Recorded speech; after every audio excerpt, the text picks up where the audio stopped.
Tús bhí uail agus tá ceimeanna an runnaí ar bhith lean ar fud na tíre. Is eolaí tar siúil an seo aniu ag Ollscoil na Banríona áit bhfuil scoláirí Gaeilge 2006 ag céimniú agus ag céileadh.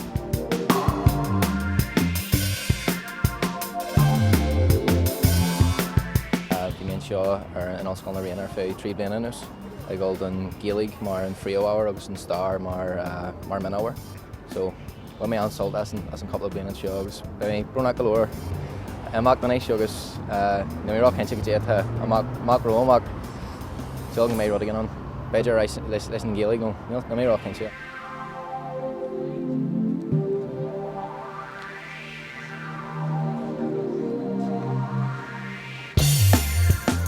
Well, is me seán dolahan agus seo mo wach or an lenahan agus tá mé tucht brodal as mo wach or an lá seo lá special don chlán omlan agus bhuair sé an céim agus támuid go amach a bheith ceilriú an rud aniu.